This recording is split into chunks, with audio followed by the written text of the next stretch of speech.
Good morning, dear students. Now, moving forward to our next chapter, and last but not the least, that is Unit 6, the Turnature Fair. अब जो टर्नेचर fair जो है ये गुजरात का सबसे ज़्यादा फेमस एंड पॉपुलर एक मेला है। टर्नेचर मेला है ये, ठीक है। फेयर यानी मेला। एंड नाउ जैसे आपने सुना ही होगा कोई, या फिर आप में से कोई वहाँ पे गया भी होगा, विज़िट भी किया होगा, वो टर्नेचर फेयर मेला देखा होगा, ठीक है। ये क्या है, एक तरह का एक कल्चरल इवेंट है, ओके, जो काफ़ी सदियों से चलता आ रहा है। अब ये जो टर्नेचर फेयर है इसमें जो काफ़ी मतलब कि जो लोग होते हैं इसमें काफ़ी ज़्यादा खुल के नाचते हैं, ठीक है। काफ़ी कलरफुल कॉस्ट्यूम्स पहनते हैं, डांस करते हैं, ठीक है। And now will start with our first activity, that is activity number 1। Recall an experience that you had at a cultural event। यानी कि आपको याद करना है कि ऐसा एक्सपीरियंस जो आपने कभी एक कल्चरल इवेंट अटेंड किया होगा, तो उसके बारे में आपको यहाँ पे लिखना है। First, was it a drama in an auditorium. क्या वो एक ड्रामा है, एक प्ले था। ऑडिटोरियम का मतलब होता है एक, it is a part of theatre की तरह होता है, या फिर दूसरा आप कह सकते हैं कॉन्सर्ट हॉल की तरह भी होता है, ठीक है, जहाँ पे प्लेस वगैरह ड्रामा सब प्ले किए जाते हैं, ओके। अ म्यूज़िकल नाइट था, या एक फोक डांस इवेंट, या समथिंग एल्स, यानी या फिर कुछ और। जो भी आपने एक्सपीरियंस किया है वो आपको याद करना है और उसके बारे में आपको लिखना है।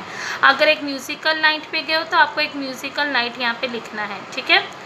Next, what impressed you the most और what did you enjoy the most at that event. यानी कि इसमें ये बोला है कि आप जब म्यूज़िकल नाइट गए थे वहाँ पे, तो उसका सबसे ज़्यादा इम्प्रेसिव क्या लगा वो आपको यहाँ पे लिखना है, ठीक है। Share your experience with your partner. A few students could come in front of the class and narrate their experiences. Avoid a repetition। यानी कि आपने जो लिखा है उस एक्सपीरियंस को आपको सभी मतलब स्टूडेंट्स के सामने आके शेयर करना है, बताना है, और वो चीज़ जो भी आप शेयर कर रहे हो वो रिपीट नहीं होना चाहिए, ठीक है। सबका अलग अलग होना चाहिए। तो ये आप अपने वर्ड्स में लिख सकते हो, and this is your homework. You can write in your English notebook, okay, in your own words. Next, moving for next activity, that is activity number 2। read it silently। India has a rich cultural heritage. यानी कि भारत में एक समृद्ध सांस्कृतिक विरासत है। And rich यानी काफ़ी ज़्यादा रिच है। कल्चरल हेरिटेज का मतलब क्या होता है कि जो कल्चरल हो, जो जिसमें कल्चरल हो, वैल्यूज़ मिलते हों, ट्रेडिशंस हो, ठीक है, जो कि क्या रिप्रेजेंट करता है हमारी हिस्ट्री को, हमारी आइडेंटिटी को। Every state has its uniqueness in practically all aspects of life. यानी कि हर राज्य की अपनी विशेषता है, व्यवहारिक रूप से जीवन के सभी पहलुओं में, ओके, लाइफ के पूरे जितने भी एस्पेक्ट्स हैं उन सभी के हर एक राज्य के अलग अलग एक विशेषता होती है, ठीक है। यूनिकनेस मतलब विशेषता। जैसे कि फूड यानी खाना है, क्लोथ्स अलग अलग तरीके के फूड होते हैं, कपड़े होते हैं, आर्ट एंड क्राफ्ट्स यानी कि जो पेंटिंग्स वगैरह होते हैं वो, एंटरटेनमेंट यानी मनोरंजन होता है, फिलोसॉफी का मतलब होता है द वे ऑफ थिंकिंग, यानी कि किस तरह की आपकी जो अलग ओपिनियंस है, आपकी जो थिंकिंग है, okay, your way of thinking, that is the philosophy. Mannerisms यानी कि आपके जो मैनर्स है, ठीक है, एटिकेट्स, मैनर्स, वो सब देखा जाता है। And the very way of living, और आपके अलग ढंग का रहने का, ओके, आपके different way of living. Then next is Gujarat too is proud of its culture, यानी कि गुजरात को भी अपनी संस्कृति पर गर्व है. It has a vast variety of dances with its accompanying music and colorful costumes. इसका मतलब इसमें संगीत और रंगीन वेशभूषा के साथ विविध यानी अलग अलग प्रकार भिन्न भिन्न प्रकार के नृत्य यानी डांसेस भी होते हैं. ठीक है. कॉस्ट्यूम्स तो आपको पता है, उसको हिंदी में कहा जाता है वेशभूषा. Okay. The natives of each village or town have special occasions when they burst into their dancing revelry. यानी कि प्रत्येक गांव या टाउन्स में के मूल निवासियों यानी कि जो वहाँ के रहने वाले लोग के पास विशेष अवसर यानी चांस मिलता है होता है जब वो अपने नृत्य डांस में फूट पड़ते हैं. यानी कि वो इतने ज़्यादा वहाँ के जो गांव के जो लोग हैं यानी जब भी उनका कोई एक स्पेशल ओकेशंस आता है तो एकदम फूट कर वो डांस करते हैं. ठीक है.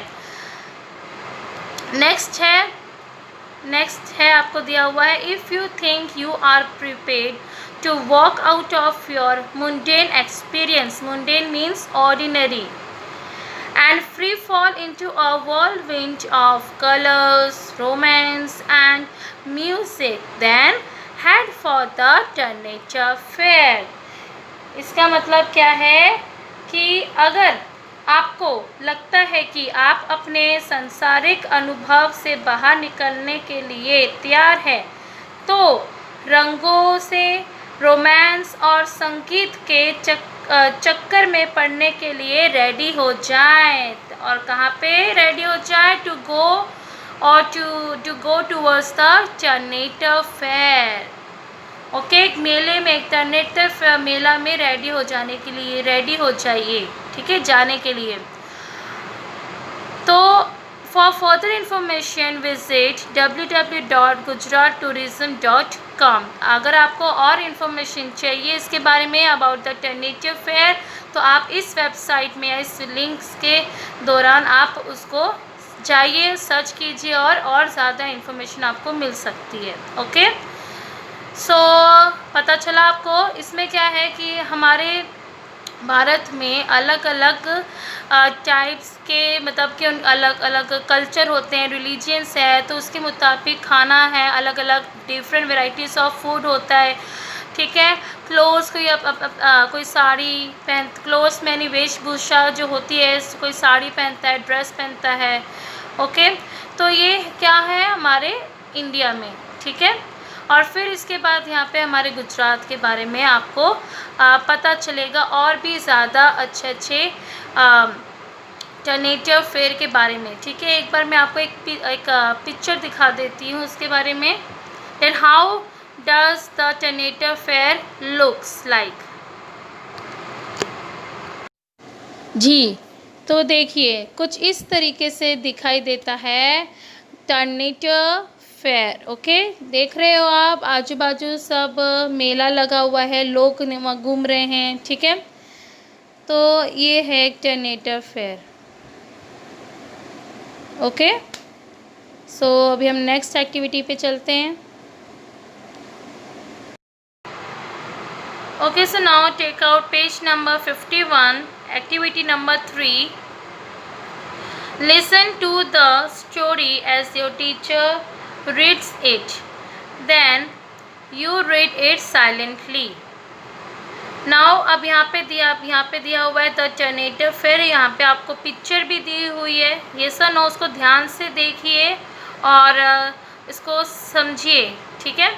अब सबसे पहले दिया हुआ है Based on the legend of Draupadi Swamvara, this fair is a celebration of ethnic Gujarat's folk dance, music, costumes and the arts centered around young tribal men and women seeking marriage partners. Okay. So अब जैसे अब यहाँ पे आप देख रहे हो picture में ओके। तो ये जो मेला जो था, ओके, ये जो मेला बेसिकली किस लिए किसके बेस पे था? It is the base on the legend. Legend यानी कि काफ़ी ओल्ड स्टोरी है अबाउट अ पर्सन या एक इवेंट की, जहाँ पे बहुत पहले एक मतलब द्रौपदी स्वयंवर के बेस के ऊपर ये एक फेयर, एक मेला ऑर्गेनाइज किया जाता है। ठीक है, हर एक साल ऑर्गेनाइज किया जाता है। अब जैसे पहले ज़माने में क्या होता था, या ये सच भी हो सकता है या नहीं भी, बट जो राजा के मतलब बड़े बड़े जो राजाएं थे, उनके जो राजकुमारी यानी कि उनकी जो बेटियां थी राजकुमारी, उनके स्वयंवर रचाया जाता था, और वहाँ से उन्हें वो अपना वर यानी कि उनके हस्बैंड, उन्हें वो ढूंढते थे। ओके। एंड वहाँ से वो अपना मतलब कि सिलेक्ट करते थे। अलग अलग राजा के बेटे आते थे स्वयंवर में, और जो राजकुमारियाँ होती थी वो अपने मनपसंद के स्वयंवर को स्पाउस को, ठीक है, अपने वर को वो सिलेक्ट करती थी। ओके। तो वही सेम जो है ये फेयर मेला, इसके ऊपर बेस है। एंड ये जो है एक सेलिब्रेशन के ऊपर है ऑफ द एथनिक, यानी कि काफ़ी ज़्यादा एक नेशनल ग्रुप ऑफ पीपल, यानी कि काफ़ी ज़्यादा सेलिब्रेशन किया जाता था ऑफ गुजरात फोक डांस, उनके म्यूज़िक यानी संगीत पे, उनके कॉस्ट्यूम्स पे, और उनके आर्ट्स यानी पेंटिंग्स पे, और काफ़ी, और बीच में सबसे ज़्यादा मेन क्या सेंटर था कि जो यंग जो मतलब काफ़ी ज़्यादा यंग जो मैन और जो वीमेन होते थे वो क्या ढूंढते थे? अपने लिए मैरिज पार्टनर्स ढूंढते थे। ओके, ढूंढा करते हैं। सो नेक्स्ट यहाँ पे दिया हुआ है, but even for those not interested in finding a spouse यानी कि हस्बैंड और wife of a person, the romance and excitement in the air is captivating. यानी कि इसका मतलब ये है कि अगर जिसको इंटरेस्ट नहीं था फॉर फाइंडिंग अ स्पाउस, ठीक है, वो क्या था, उनका जो रोमांस और उनका जो एक्साइटमेंट था वो बिल्कुल ही कैप्टिवेटिंग यानी कि एक होल्ड में चला जाता था, और वही उनका एक स्पेशल अटेंशन बन जाया करता है। और ये जो था, ये जो फेयर जो है वहाँ पे मेला जो रखा जाता है, वो इससे क्या होता था कि जो वहाँ के जो लोग आते थे देखने के लिए, जो विजिटर्स आते थे, उससे मेले को देखकर काफ़ी अट्रैक्ट होते थे। और ये जो मेला है ये टूरिस्ट के लिए जो गुजरात में आते थे, ठीक है, मतलब ये कि बाहर के जो लोग आते हैं देखने के लिए, उन्हें भी वो काफ़ी ज़्यादा अट्रैक्टिव लगता है, काफ़ी कलरफुल लगता है। ठीक है। And as we're in India, और इंडिया के भारत के किसी भी जगह से किसी आते थे लोग और इसे देखते थे। ठीक है। और बाहर इवन इन एब्रॉड यानी कि बाहर से भी, आउट ऑफ इंडिया से भी लोग आते थे देखने के लिए, स्पेशल ये मेले को देखने के लिए। Okay. Next, here the many colored costumes, glittering ornaments and free spirited movements of folk dances as all combine to create a memorable scene। अब इसमें क्या है, बेसिकली ये जो मेला जो है वो करीब हर साल ऑर्गेनाइज किया जाता था। करीब 3 दिन तक ये 3 डेज कंटिन्यूस ये मेला चलता था। और कौन से मंथ में चलता था? करीब अगस्त और सितंबर के बीच में। ठीक है।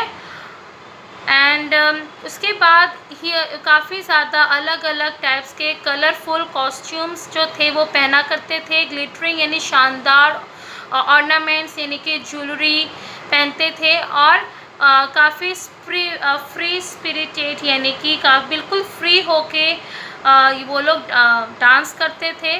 ठीक है। और सब मिलजुल कर यानी कि as all combined to create a memorable scene, और सब मिलजुल कर नाचते और गाते थे। ठीक है। अब मैं आपको उसकी भी एक पिक्चर दिखा देती हूँ, एक स्मॉल सी picture which you can enjoy. Yes, तो ये है ज्वेलरी। ओके, ग्लिटरिंग काफ़ी ज़्यादा यहाँ पे आप देख रहे होंगे ऑर्नामेंट्स। ओके, यहाँ पे ज्वेलरी है काफ़ी ज़्यादा शानदार। ओके। एंड नेक्स्ट जो मैं आपको दिखा देती हूँ, यस, जो आप देख रहे हो इन औरतों ने भी बहुत ही कलरफुल ज्वेलरी पहनी हुई है। यस और नो? देखिए काफ़ी ज़्यादा हैवी और काफ़ी ज़्यादा ग्लिटरिंग ज्वेलरी पहनी हुई है। ओके, और नेक्स्ट जो है वो मैं आपको दिखाऊंगी कि ये लोग जो है काफ़ी ज़्यादा फ्री स्पिरिटेड मूवमेंट्स, यानी कि बिल्कुल खुल के और फ्रीली होके ये लोग डांस परफॉर्म्ड करते थे। ओके, नेक्स्ट जो आप देख रहे हो, देखिए अलग अलग कॉस्ट्यूम्स में पहनकर ये इनका जो है अम्ब्रेला डांस है। ठीक है, I hope you can see well. देखिए काफ़ी अच्छे कॉस्ट्यूम्स पहनकर ये लोग इस मेले को एंजॉय करते हैं।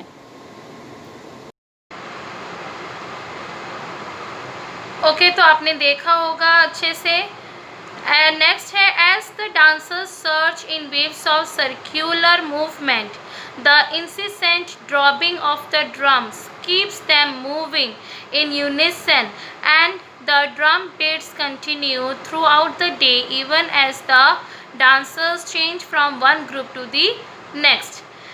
So इसका मतलब ये है कि जैसे ही जो डांसर्स जो हैं वो सर्च मतलब बिल्कुल quickly and force in a particular direction, इतना ज़्यादा वो ज़ोर से नाचते हैं। ठीक है, काफ़ी और जल्दी जल्दी में वो नाचते हैं और एक सर्क्यूल यानी कि एक राउंड सर्कल में वो नाचते हैं। ठीक है, और इंसिसेंट यानी कि कंटिन्यूसली नाचते रहते हैं।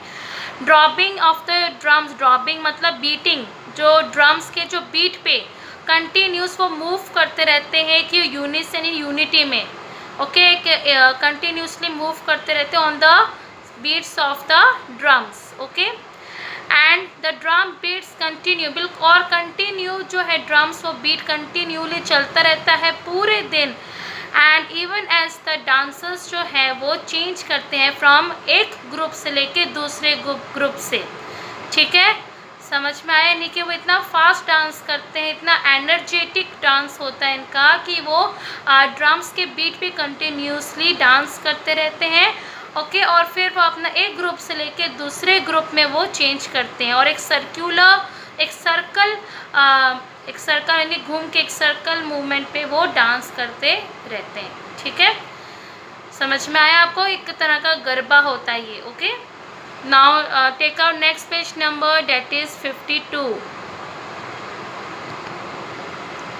Okay, so on page number 52 on the top, many kinds of folk dances are performed, यानी कि काफ़ी अलग अलग डिफरेंट काइंड्स के फोक डांसेस जो है वो परफॉर्म्ड किए जाते हैं, जैसे umbrella dance, हुडो dance.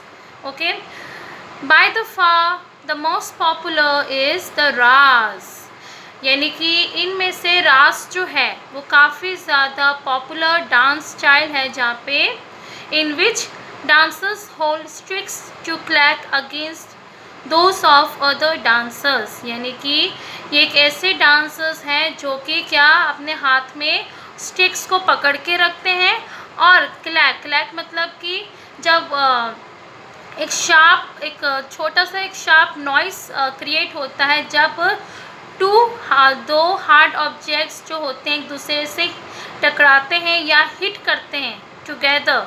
Okay, that is the clack against those of other dancers, यानी कि सामने वाले के स्टिक पे वो मारते हैं. ठीक है,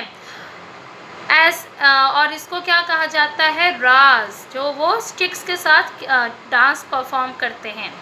as many as 1 to 200 women perform Raas dance in a single circle, यानी कि काफ़ी ज़्यादा, यानी करीब 1 से 200 वुमेन जो है वो परफॉर्म करते हैं रास डांस. ओके, और बिल्कुल एक सिंगल सर्कल में, एक ही सर्कल में वो डांस परफॉर्म करते हैं. ठीक है, to the beats of 4 drums at a time, यानी कि कितने ड्रम्स के सिर्फ 4 बीट पे ही वो एक बार में ही इतना ज़्यादा फास्ट और क्विकली डांस करते हैं. ठीक है, एंड ट्यून्स ऑफ जोड़िया पवास यानी कि डबल फ्लूट्स और बीट, एक तो बीट के ड्रम्स पे और दूसरा जो ट्यून है जो फ्लूट है डबल फ्लूट, ठीक है, उसके धुन में वो डांस परफॉर्म करते हैं, ठीक है। रास डांस सबसे ज़्यादा पॉपुलर डांस है उनका। You may also see people break out into a spontaneous Hudo, यानी कि आपने देखा होगा कि जो लोग जो है ब्रेकआउट जो है ये एक फ्रेज है, एक मुहावरा है। तो ब्रेकआउट का मतलब क्या होता है, बिल्कुल स्टार्ट सडनली, एकदम से अचानक से वो स्टार्ट कर देते हैं। इनटू अ स्पॉन्टेनियस मतलब कि बिल्कुल नेचुरल वे में और अचानक से करते हैं, जिन्होंने बिल्कुल भी प्रैक्टिस नहीं किया होता या बिना प्लानिंग के ही वो काफ़ी फोर्सफुली और फास्ट डांस करते हैं। Okay, that is the spontaneous Hudo. Hudo एक इनका डांस है। समझ में आया, पता चला आपको? तो मैं भी आपको वो उनकी भी एक झलक दिखाती हूँ मैं, ठीक है। यस, तो आप देख रहे हो ये क्या है, ये एक हुडो डांस है। क्या है ये? एक हुडो डांस, ओके, गुजरात में, ठीक है। तो ये देख रहे हो आप, यहाँ पे जो है यंग जो गर्ल्स एंड बॉयज़ होते हैं वो डांस करते हैं, ठीक है, और कलरफुल कॉस्ट्यूम्स पहनकर, ओके। नेक्स्ट, ये भी एक हुडो डांस है जो अम्ब्रेला के साथ ये परफॉर्म कर रहे हैं, ठीक है। यस, तो ये था मेन जो डांसर्स जो है आप देख रहे हो यहाँ पे इन्होंने स्टिक्स होल्ड करके रखी है और आप देख रहे हो यहाँ पे, और इनकी ज्वेलरी देख रहे हो आप, इनके गरबा ड्रेस, ओके।